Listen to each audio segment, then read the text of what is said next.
People call me obsessive. I prefer the term meticulous. There's a difference. When you design spaces that must function perfectly down to the decibel, precision isn't a personality quirk. It's a professional requirement. My name is Michael Fraser. I'm 42 years old, and I'm one of the most sought-after acoustic architects in the country. Sound is mathematics. Sound is physics. Sound is control. The University Center project cemented my reputation. I engineered a concert hall where every seat experiences identical acoustic quality. An impossible achievement, according to my competitors. But I solved it. I always solve it. That's why they pay me what they do. That's why my colleagues both admire and fear me. I met Claire 15 years ago at a gallery opening. She was wearing a blue dress that matched her eyes. I remember telling her about acoustic design, expecting her eyes to glaze over like most people's do. Instead, she asked intelligent questions. We were married within a year. I designed our home with the same precision I bring to my professional projects. Claire loved it when we first moved in. She called it our sanctuary. The first 5 years were good. We traveled, entertained, built our careers side by side. Claire rose through the ranks at her consulting firm while I established my reputation. We talked about children, but never quite found the right time. We told ourselves we were happy with our life as it was. Claire is 38 now, beautiful in that polished, careful way of women who've made careers of presenting perfect facades. Corporate consultant, always traveling, always connected, always slightly out of reach. When did we start moving around each other with such practiced efficiency? When did we stop reaching for each other in the night? We still perform the dance well for dinner guests, for neighbors, the perfect couple in the perfect house. But the music stopped playing years ago. I first noticed the changes 3 months ago. Small things. A new perfume. Gym sessions that stretched longer. The phone that never left her hand. The way she'd take calls on the deck or behind the bathroom door.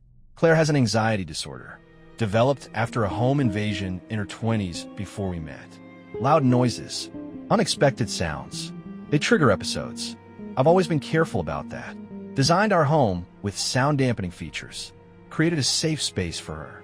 We used to talk about everything. Now our conversations revolve around schedules. Logistics. We haven't had sex in 6 months. She blamed work stress. I blamed my travel schedule. We both pretended this was normal. That all marriages evolve this way. The Chicago conference was when everything collapsed. She packed carefully, kissed me goodbye, said she'd call when she landed. The notification came at 8:17 that evening.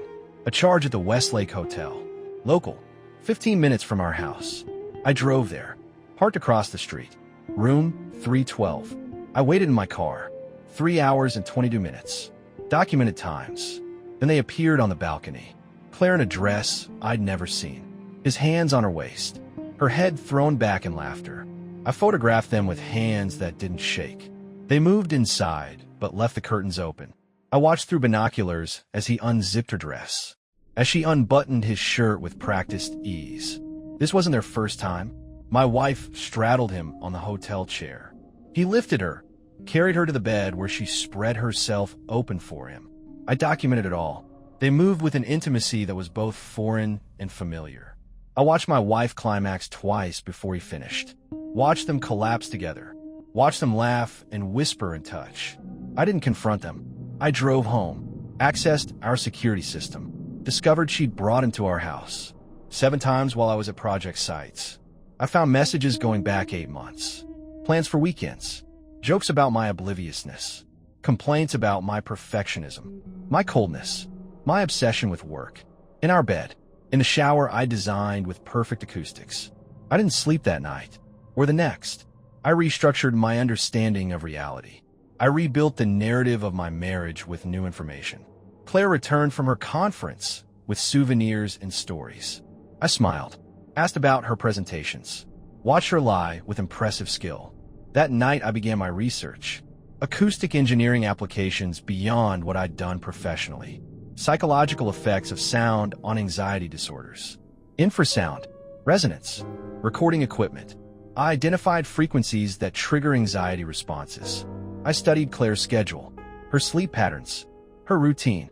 I told her I'd noticed she seemed unhappy, that perhaps we both needed projects to reinvigorate ourselves.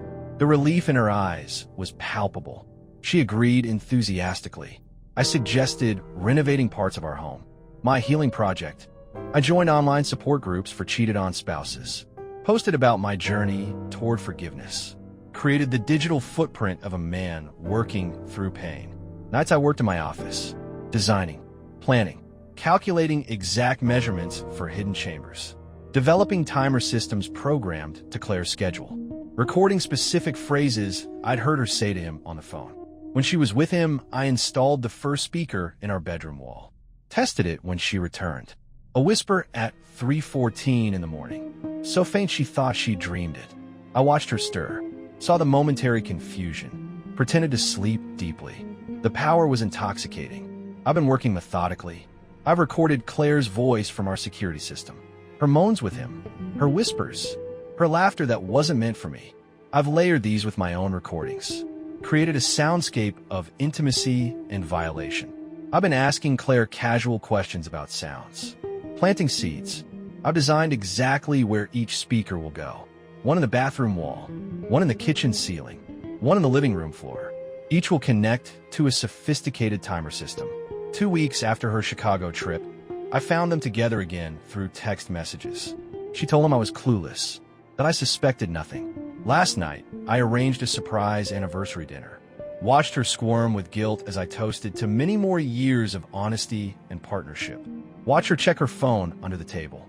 Saw Daniel's name flash on the screen. Tonight, I'll activate the first test. A whisper from the bathroom. Just her name. She'll wake immediately. We'll go to investigate. Find nothing. I'll ask what's wrong. She'll say she thought she heard something.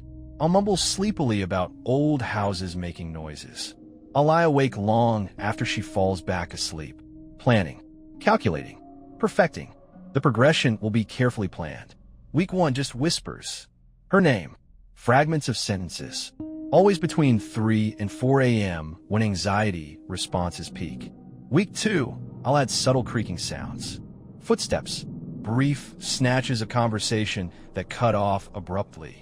She'll begin sleeping poorly. Mention hearing things. I'll suggest maybe the stress of work is getting to her. I'll watch the shadows deepen under her eyes with scientific fascination. Week 3, I'll incorporate recordings of their conversations. Things I've heard her say to him on the phone. Just phrases. Disconnected. I can't wait to see you. He has no idea. Her own voice coming back to her in the darkness. She'll begin checking the house for recording devices. I'll watch her search with scientific detachment. They've continued meeting. I've continued documenting. I followed her yesterday afternoon to a hotel. Paid for the room adjoining theirs. Drilled a small hole in the shared wall. Watched them through it. Recorded every sound. I've added it all to my collection. Week 4 I'll begin playing these sounds. First just breathing, then the wet sounds of kissing, then their lovemaking. Soft at first, almost imperceptible, just enough to wake her, just enough to make her question what she's hearing. Week 5 she'll have her first breakdown in front of others. A dinner with colleagues at our home. She'll freeze. Ask if anyone else heard that. No one will have. I'll express concern. Her colleagues will exchange uncomfortable glances. I'll escort them out early. Hold Claire as she cries. Tell her everything will be all right. Dana will stop calling. She'll be spiraling. I'll watch it all with the detachment